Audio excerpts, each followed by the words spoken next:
We are recording. Zav, how are you today? I'm very well, thanks, Stu. How are you? I'm not bad. I'm not bad. Looks like I've been banished to my bedroom for today's podcast recording. So anybody that's watching this, I do excuse the we've just moved in, so we've got really bad decor at the moment that needs addressing. And but your house, however, looks very well. It looks pretty cool, man. You've got beautiful white walls and a myriad of instruments. Is this like your little kind of creative den as well? This is my home studio, man. Yeah, absolutely. You're probably looking at a few recorders strewn around, and Love it. if there's nice white walls, it's just because we rent, and so the landlord, you know, that's if I owned the house and had to do any work myself, I wouldn't get it done because I would just be probably making music instead. So yeah, Exactly, yeah. exactly. Well, we're going to talk about a lot of music today, and we always kick things off the same way. I'm going to ask you, please, have to tell me the song that you think has the greatest ever intro, please. Oh, these were such great questions, and this one was like one of the hardest ones, I think. Yeah, Everyone says that. Everyone says this is the hard one. well, it's because there's just if you say one, you just immediately think of the myriad of amazing songs that you've not talked about. Do you know what I mean? So to pick one is so hard, but I'm kind of going with my gut on this one. And the first one that sprang to mind straight out of the box is Diana Ross, I'm Coming Out.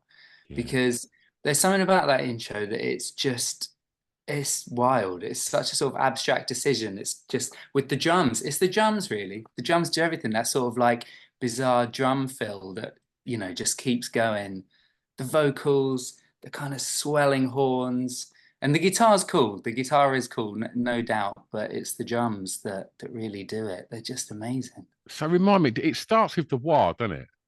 Like it's It textbook Nile starts with Rodgers at that. the beginning, isn't it? That's it. So I think so she goes, ah, and then Yeah, he just comes in straight away with the guitar, and then you've got these drums over the top, which just they're kind of improvising, and yeah. so sometimes they're a bit playful, and they'll be like ba-ga-da-ga-ga-da, and then other times they'll sort of strut on the beat and they'll ba-ba-dum-ga-gum, and it's just like who thought of that? It's so cool, and it keeps going. I'm really just it's my favorite bit of the song. Like once the song then kicks off after about a minute, you're in Yeah. familiar territory. It's all good, but there's something very unsettling and sort of adrenaline rushy about that first bit. I just love it. That Nile Rodgers fella, he seemed to know what he was doing, didn't he? I guess he did. I guess he Yeah. just knew. He just didn't mess about. He's got quite a few titles that he could Yeah. rap about. I can't imagine he's struggling to pay the mortgage at the moment. I reckon he's all right. He can always crash on the sofa at Abbey Road as well. With Yeah. the mortgage payment. But Yeah. I mean, to talk Noel Rogers there, Mm. before we even sort of talk Diana Ross, to talk Noel Rogers, like he knew his way around an intro. I mean, Le Freak, Mm. one of the most instant, like, and just Yeah. what we are family, all the stuff he done for Sister Sledge was just incredible. And Right. I guess before that, I'm presuming that most of Diana Ross's stuff was with Berry Gordy. Um, Yeah. and I mean, I have a, if I remember rightly, he knew his way around a hit record as well. And They certainly did. I mean, most of them started with boom, bra, boom, just that yeah, that town drum thing, yeah, which is amazing. But there's so many great records that start with drum fills, or mm, there's a sort of whole history of songs that just start with a snare hit, yeah, just one, bah, and then they're off. yeah, REM do that quite a lot, bah, boom, and then you're in. uh, Or what's it like a Rolling Stone, Bob Dylan? I think that does it yeah. as Of well. course, yeah. That's a cracker. It's I mean, great. what REM? REM are one of my most favorite bands of all time. Oh, cool, man. That's So great. Yeah. uh, does Near Wild Heaven start with like a snare? No way, that's the one I was thinking of. It Was does. it? It just goes bah, ding ding ding ding. Yeah, It's yeah. such an amazing song. Oh, it's I pure love that. sunshine, that song. Because Michael Stipe don't sing that. Mike Mills sings that one, doesn't he? Yeah, that's it. He Yeah, does. Michael Stipe heard it. He thought, I'm not even going near that. I'm just going to let the other boys fly on this one. yeah, Yeah, absolutely, it's a beautiful song. absolutely. They have a Um, lot of strange intros. They. I always think they just pick a random bit of the song that they like, some kind of little turnaround or something, and then they just begin on a turnaround, and mm, it's an arresting way to start a song, mm. because you don't have that kind of normal build up that you have in an intro. It just kind of throws you in at the deep end. It's Mm, pretty cool, pretty cool. absolutely. We've spoke about intros that start quite quickly. And I think in 2024, people that are releasing music now, Yeah, it feels that certainly in sort of more commercial circles that people are trying to maximize the impact of new ways that people are consuming music, whether it be through things like TikTok and streaming services, obviously like Spotify and such, yeah, where there's an abundance of music constantly being thrown at you, and so it feels that you've got to hook them quickly, and I guess the true. short, sharp intro would lend itself to that. You're getting commercial, more commercial sort of pop bands starting songs with choruses now and just Yeah, grabbing them because, yeah, from my experience of being a DJ in an alternative club, like I'm right. watching people's response to records now that where they'll cheer when the song starts. But within 1 minute, they're getting their phone out and they've given up on the song, and it's like, and I worry about them attention spans getting shorter and shorter. But Mhm. this is a long way around a question to you, Zav. All of the things that I've just mentioned, Yeah. the sort of the way that music is being consumed now, Mm. and all of the stuff I just said, does any of that ever filter through into your creative process? Uh, I honestly think like no. Um, maybe it does, but I don't think so. I think there's so many different ways to make music, and I think it depends who you're trying to appeal to. Yeah. And I think that, if your music falls somewhere into the category of content, that big bad word that where it's kind of maybe you have to do that, or maybe you don't. I don't know. I mean, my line of work is so kind of different. I make music for animated shows and film and stuff like that. And so I have the luxury of being able to take time with a piece of music Yeah. and let it kind of build and stuff. And that's what I really love doing. I mean, to circle this back to the intro thing, actually, imagine like Thunder Road by Bruce Springsteen, that song. Hmm. It's just that's a completely different style of intro that I really love, where it kind of creeps in. It just starts with that piano and harmonica, and basically like the whole song is kind of an intro. It's that Mm. where does the actual song begin? Like every bit comes in and creeps in, and your He's sort good of at that though. imagination. Yeah, he Like I'm is. on fires like that. It just creeps in and doesn't actually go anywhere. It just continues the way it starts, but it's beautiful and perfect. Yeah, that's right. Yeah, it just unfolds, and Mm. I like as soon as those first few tiny notes of piano and harmonica come in on Thunder Road, everything it's like your life has kind of been buzzing around in various crazy bits everywhere, and then as soon as that record starts, it's like they all come together in this one place, and it's like, okay, we're all good. Bruce is playing Thunder Road. It's like the beautiful pregnancy of those harmonies and the harmonica and stuff. It's Yeah. just also intimate and kind of, but it takes its time, like you were Yeah. saying. I think that's a great thing to remember about music is that like music is time, it's the one art form where you need time to let it happen. Like if you're looking at a painting or something, you can just take it in and move on, but you kind of have to commit to the length of a piece of music. Yeah. And just committing to that length really does something to you emotionally. So I think short, snappy intros and stuff are great, and that's really cool, and they are amazing, and shorter pieces of music. But it's one of the great things about music too, is to just be able to let it sit. Absolutely. Tell me the first song you remember hearing that had an emotional impact on you, please. Yeah, I think so. My mum and dad took me to see the Buddy Holly story, or Hmm. Buddy, or one of those West End plays. Yeah, buddy. Yeah. Yeah, and it wasn't the one with like because I think there was one with a sort of modern adaptation of the Buddy Holly story, but it was actually just kind of like they were recreating everything. Everyone was dressed up and Mm. stuff. And it's that, and I think he came the first actor. I absolutely hated it. I was like a real kid. I was probably like 4 or 5 or something, and I hated it. It was really loud. I didn't like the rock and roll man. But then he came on the second set and he said, well, I'm just gonna dedicate this song to a girl that I love, and I want to take her to the high school dance or something like that. And right away I was like, oh, there's a girl at middle school that I really like. And then he played True Love Ways, Yeah. the really slow, just why. And it was so gorgeous. And I don't know, something about it. It was so Technicolor, and it was just, yeah, I was blown away. It was like yeah, I couldn't stop thinking about it. I It's still can't. It was so good that that moment where that it really hits. It's just such a beautiful song. it's if I ever had to do this podcast as a guest, this is my choice for this question. Really? Yeah, yeah. Um, I think True Love Ways is one of the most beautiful records ever written. And I don't know how old I was, but there's a line in it, isn't it, where it says sometimes is it sometimes we try, is this sometimes we is there it confronts mortality in it, doesn't he? Yeah, for sure. Yeah, yeah.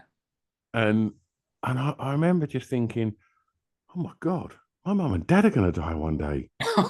And like, and I was only young, and it Yeah. absolutely broke me. And whenever I hear that song, it still makes me feel like that. And it was Mm, certainly the first time that music ever sort of hit me in anything other than, oh, there's just some lovely sounds. Like yeah. there's levels to it, and Mm, it's yeah. such a beautiful record, True Love Ways. It really is. I'm so glad that yeah, that would be your choice too. That's the wild Yeah, coincidence. It's an amazing absolutely. song, and I think that just like yeah, it was the moment where I thought about this girl that I liked at school, and the song perfectly summed that up for me. So it was like the first time that you learn that music has this wonderful ability to Yeah, just kind of address the things in your life as well. yeah, Um, and it's interesting because when I think back and all the, early experiences, the first emotional reactions to music that I had, they're all kind of these similar songs, like the other ones that I really vividly remember from being a kid. I remember sort of jumping on the bed and dancing around to that Mama Cass song, which is called "It's Getting Better." yeah. And it's again, it's another big sort of Technicolor production, and I just couldn't believe how, like optimistic and sort of it just sounded like a song with so much possibility. And another one was like Glenn Campbell, Rhinestone Cowboy. They're just these big songs with Mm. strings, like, but they kind of keep building and stuff. And those are my sort of earliest memories, really, of just being like blown away by music and thinking, what is this feeling, Oh, so there's a lot of parallels there, mate. There's a lot of parallels there because, Really? yeah, absolutely. Like my other one would be Wichita Lineman Mm, by Glenn Campbell. yeah. Hearing my dad would have been playing like the greatest hits of Glenn Campbell when I was a kid, Oh, and it great. would 100% have had Rhinestone Cowboy on there as well. Yeah. Um, and the Mamas and the Papas, like, it's so weird, right? I'm not. There's one bit in one song, and it's in Monday Monday, and Mm, are you familiar with Monday Monday, Bride? yeah, Yeah. yeah. And there's a bit on the third chorus where I think it's John Phillips he's singing, and his voice just goes up a tiny little bit, and no one can compete with Mama Cass. Like that voice No, is just no, different level. it's wild, yeah. But something happens when they both hit this note, and his voice breaks where he sounds like he's trying to keep up with Cass, and it Wow. floors me. It's ridiculous. It's a Really? tiny little split moment that I'm sure a lot of people don't even notice.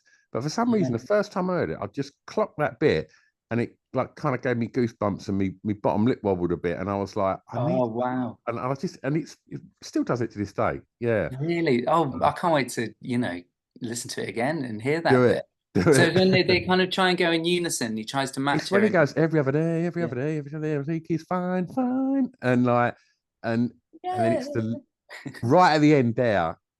Okay, They yeah, both yeah. harmonize. I mean, I don't know if Michelle and I can't remember the other guy's name. Um, Hmm. but it's John Phillips and Cass, and they go for it, and he's fucking magical. It really, really is. Wow, that's so cool. You kind of get those moments so much in older music from the 50s and 60s where, like if you listen to a Ray Charles record or something, he's like got his mouth right against the microphone, and he's singing so loudly, and it's blowing all the tube transistors, and it's distorting, and his voice is croaking, and Yeah. and then they ran out of tape, so they're not going to do another take because it was just Yeah. good. And so you have all these like amazing imperfections, and yeah, it's really cool. I think I remember reading Keith Richards. I mean, and that man says a lot of rubbish, but I remember him saying once that like he it wasn't ever so much a song that influenced him, it was the sound, it was the sound when the needle drops on the record. It's just something about like the electricity of the sound or the production, the excitement.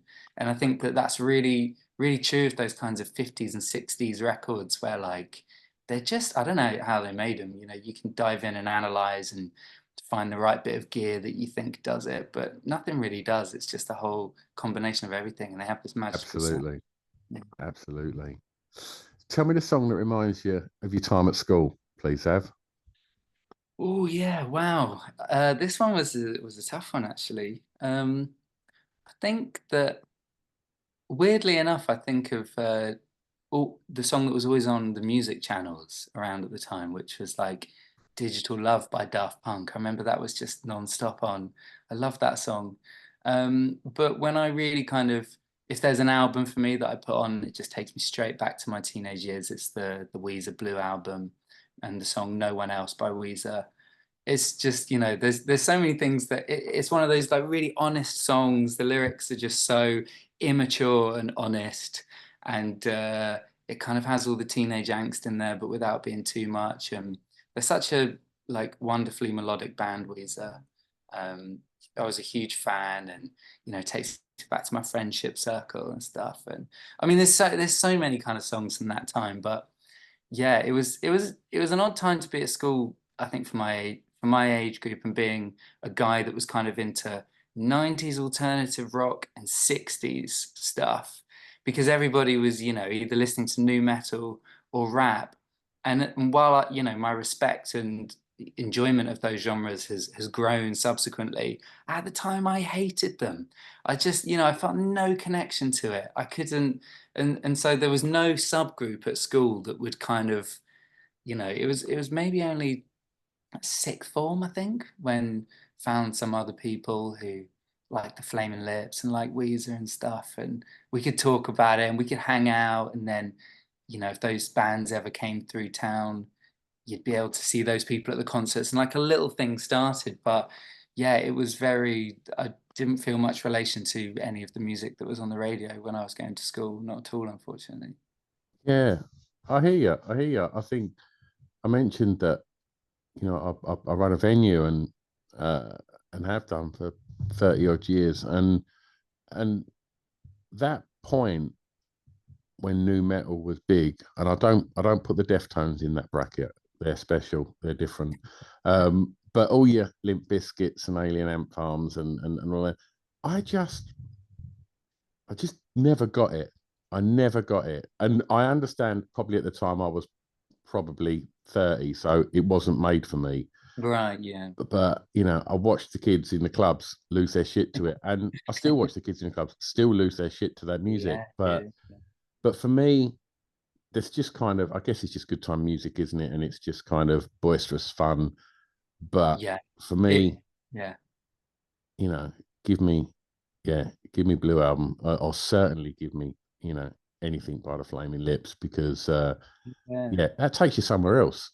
It does. And I think it just, it really, when I discovered those kinds of bands, they really like, I saw my personality in them, they just spoke to me so much more. And I guess I wasn't, like I was angry, but I wasn't angry enough to be into metal or something. I had nothing really Yeah, to be angry about. My concerns just revolved around, who I fancied at school, and, yeah, what I was trying to learn on guitar at the time. So, I mean, it was sort of like, I didn't find anything in that music. And I yeah, think it just wasn't the right time for rap for me. I yeah, discovered that in my early 20s, and it wasn't a thing before. I would go home each night and watch The Last Waltz. Do you know what I mean? I would sort of like, it just had it felt like a very different, especially in Dorset as well. mm, Growing up in a village in Dorset, there was there's sort of no. I feel like in a lot of other places in the UK, there's like a lot of musical history there, or you're maybe aware, or like the people around you are aware of musicians and movements that have happened in that area. But growing up in Dorset, we just had the Wurzels down the road, or there's sort of nothing going on.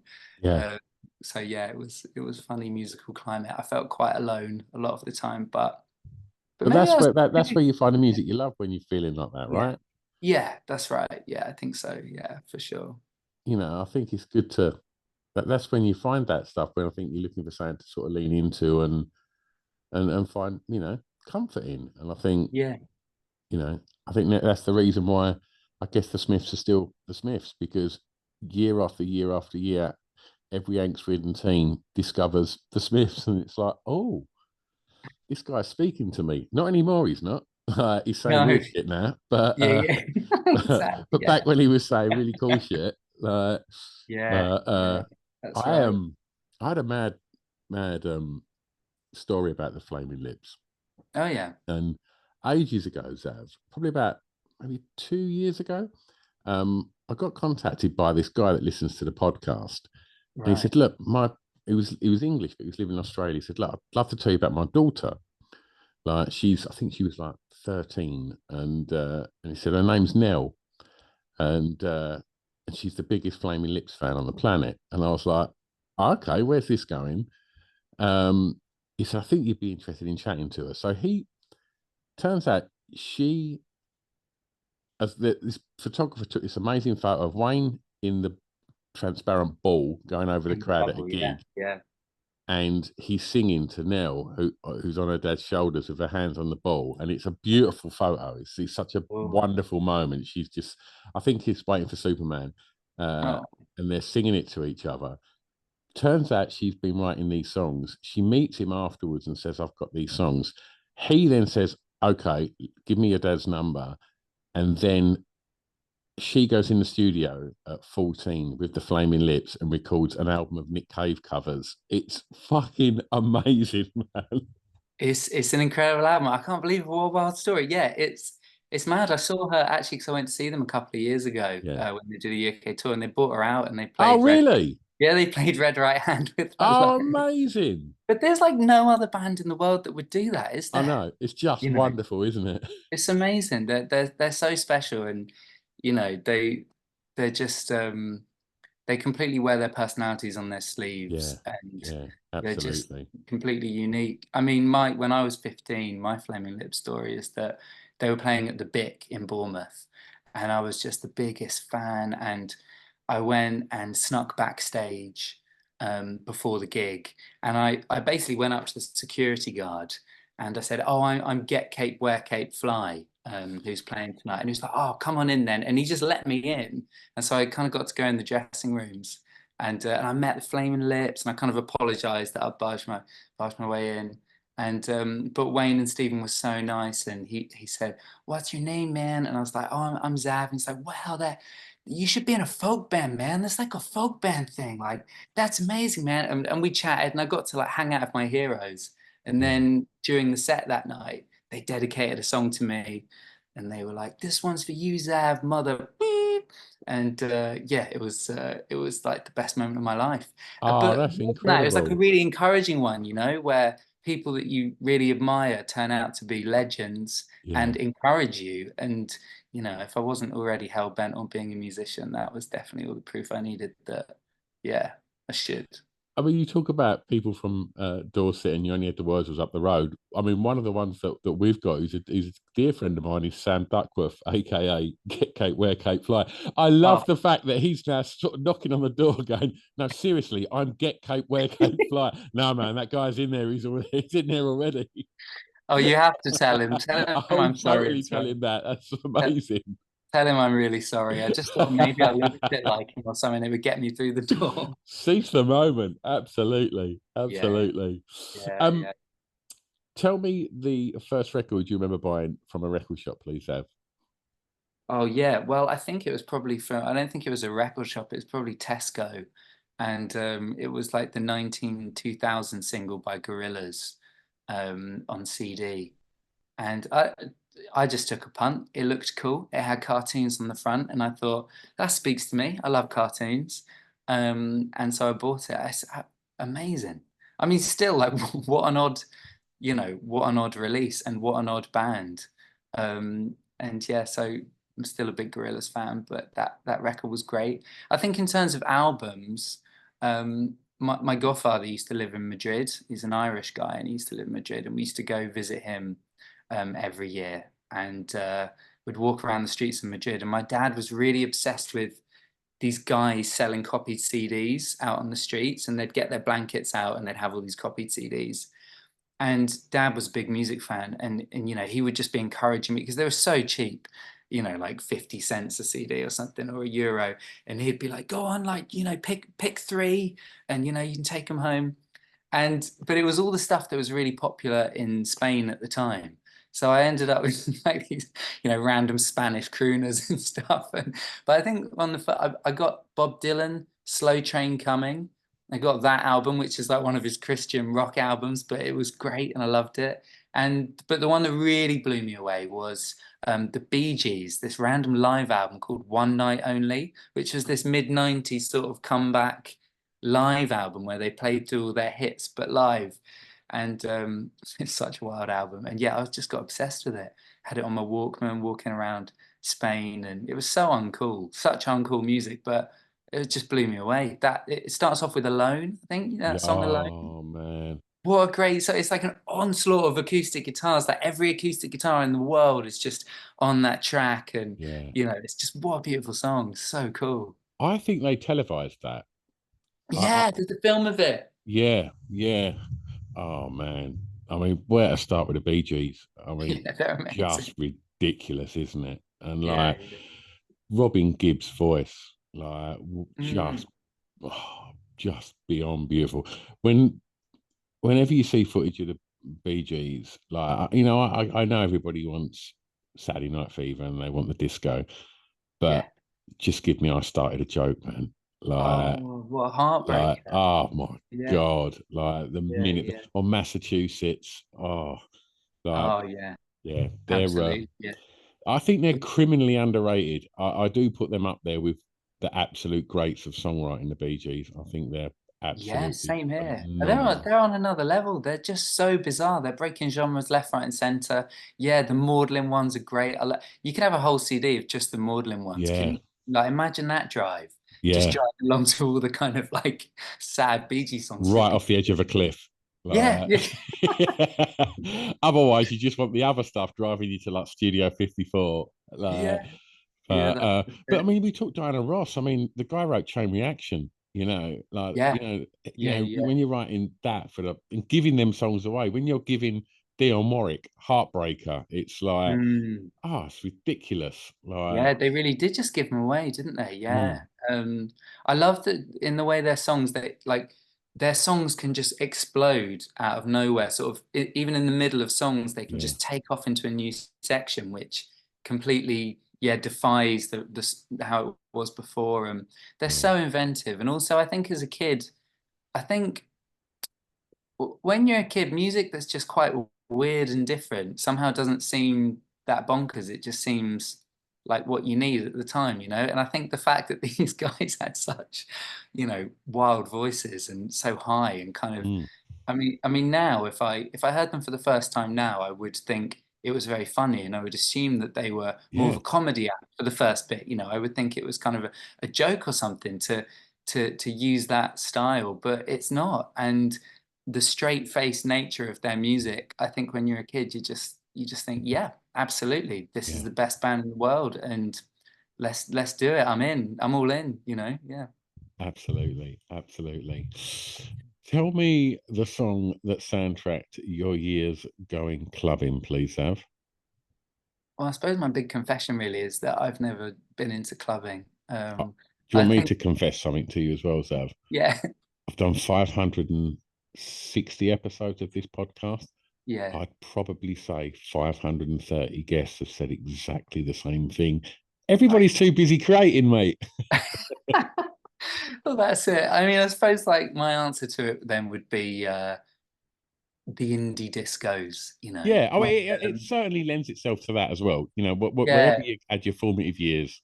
that's it. I mean, yeah, I when I moved into university, the halls that I was put in, on the first day, I met this guy called Charlie Hanna, who's like my best mate still now, and we started a band together, Itchy Teeth.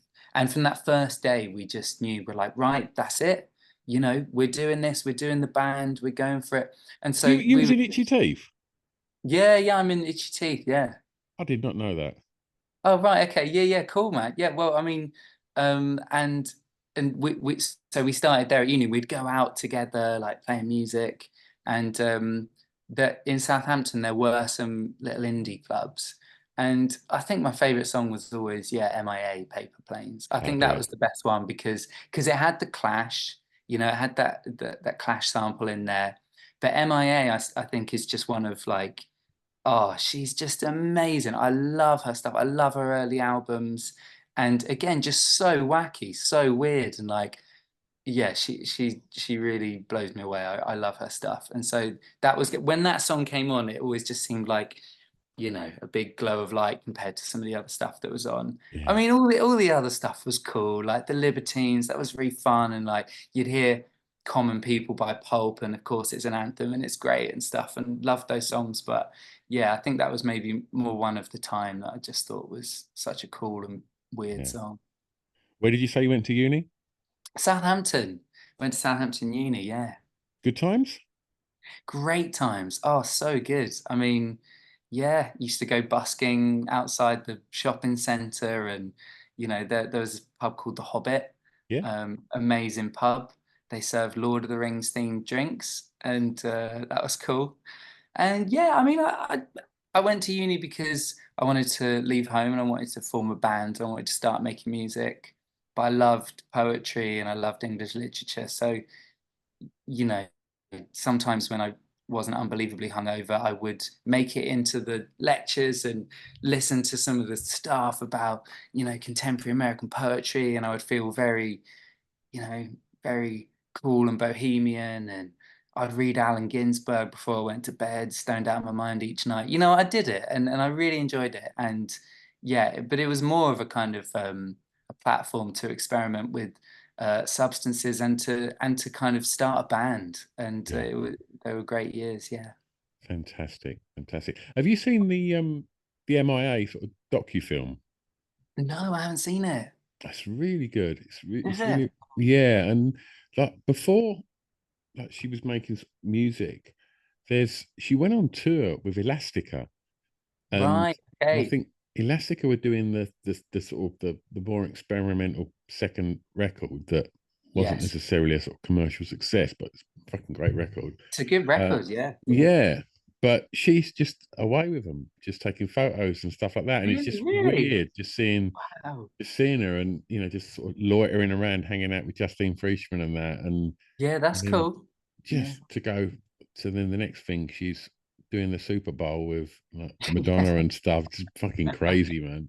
Yeah, Absolutely crazy. absolutely. That's mad. One of my favorite things about her is just this picture of her sitting on her bed when she's a teenager. I think she's actually in bed. I think she's sort of like fully clothed in bed with her headphones on and playing on a Roland MC505, like beat making machine. Yeah, And it's such a good photo. Like I should have it up in my studio, really. It's so cool. And I bought one because I thought, wow, imagine if that's what she was using. Maybe I could, and I can't make head and tail of it. I'm terrible at it. But some of those cool sound effects that she put on those records, mm, you're scrolling through the banks and you find them. You're like, oh, there's a little MIA sting. It's yeah. cool. It's yeah. Okay, so I'm going to take you home for the next track, Zav, and ask you to tell me a favourite track from an artist from your home county. Yeah. So I think this one was an easy choice because I guess there aren't many artists from my home county. It's like Emerson, Lake and Palmer and stuff like that. But I mean, I wouldn't say that people go around talking about them all the time there. You wouldn't know. It's more of a sort of Wikipedia fact. Yeah, Um, yeah, my favorite track by like is PJ Harvey, White Chalk, yeah, and I love that song. I love PJ Harvey, And I'm so glad that there is actually a song that exists that talks directly about, where I'm from in Dorset, and just talks about the landscape, but in this kind of bizarre, eerie story.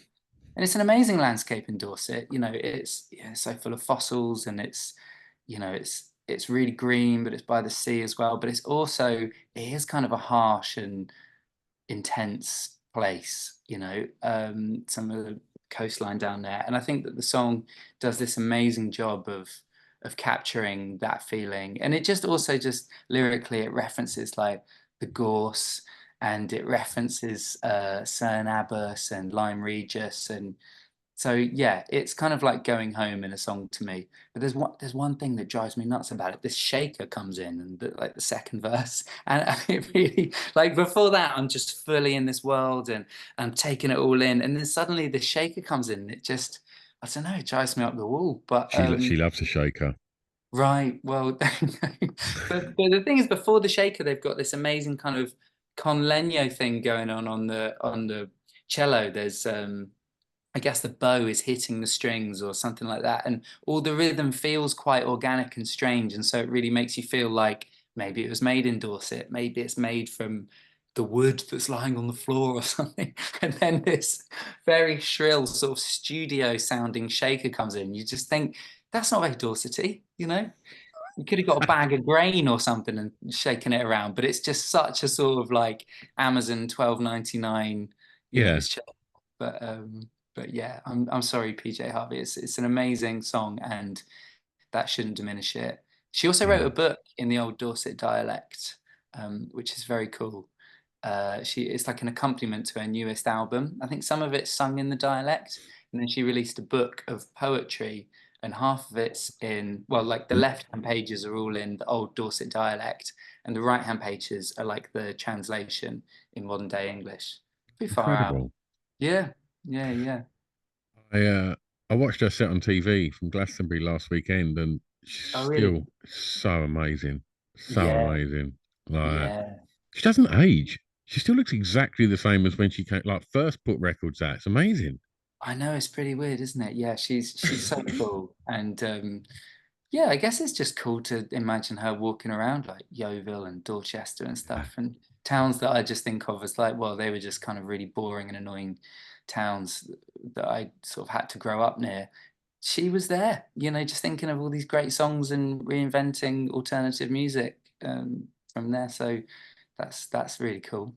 Another song that actually just places me in Dorset as well is, well, not song, but artist, is just Van Morrison in general. I think we did so much driving around when I was a kid, and there'd always be a Van Morrison cassette playing. And I know it's like Irish music, and I know he's Irish, but there's something about the kind of pseudo spirituality connection to nature and a lot of his stuff, especially his kind of latter stuff where he gets out there and there's some synths and he's talking about the wonders of nature and stuff. That always reminds me of driving around Dorset as a kid with my parents, and like Queen of the Slipstream or something. That song just makes me think of the woodlands. And so Yeah, I know he's not a Dorset guy, he's a Northern Irish guy, but yeah. I can still claim it somehow for If me. anyone puts Cypress Avenue into their sat nav in Dorset, it's not round the corner. Trust me, it's a bit of a drive. Yeah, there's probably a Cypress Avenue somewhere in Dorset on some random kind of like new build estate on the outskirts of yeah, Broadstone or something. I don't know. We could probably find one, but it won't get you to the same one. No. Absolutely, absolutely. Well, Zav, this is your last track, and this is where you get to turn the listeners onto something that they might not have heard before. So, this is the track, please, that you think many people may not have heard that you would like them to hear, please. This is one that I struggled with a lot because, I wanted to talk about tracks by friends, and I wanted to talk about, songs by Charlie Hanna, Millie Upton, Joel Saracula, all great dear friends that I love. But then I thought, well, if I pick one, that's favoritism. So I've said their names now and I've done my job, which is great. And they're all amazing artists and you should listen to them. But yeah, I think the actual song I'm going to pick it's kind of a cue from a film score.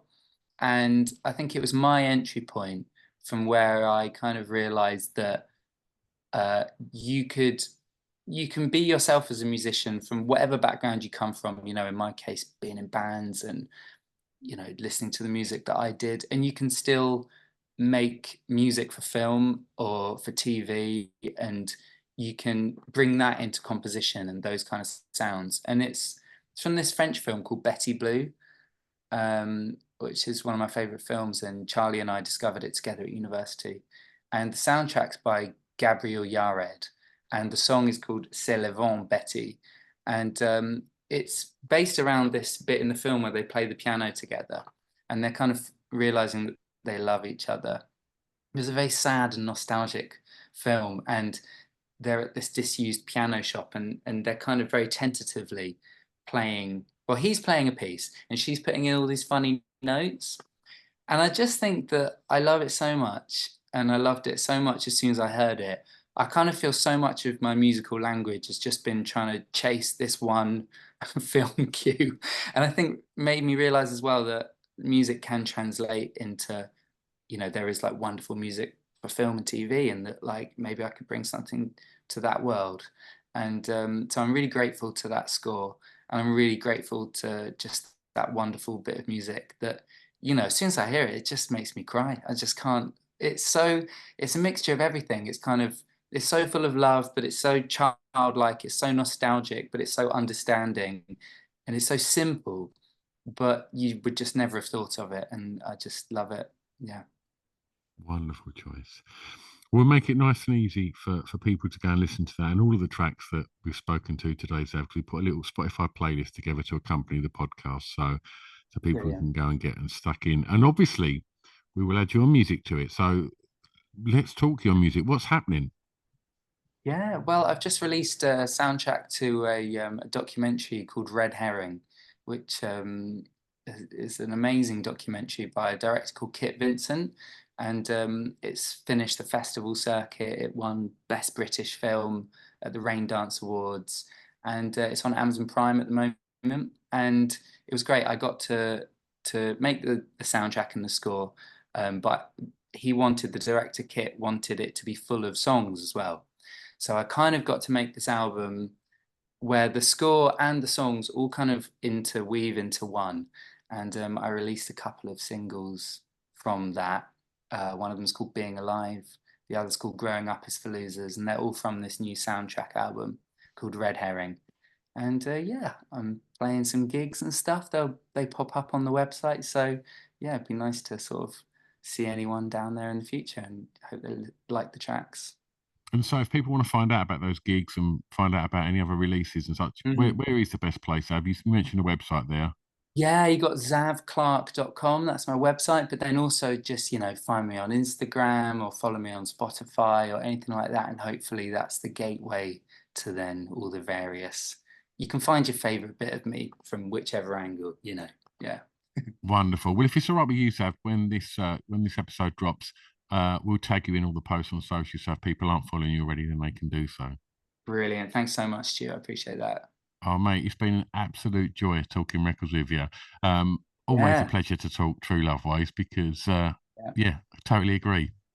I'm going to press stop now, but don't go anywhere.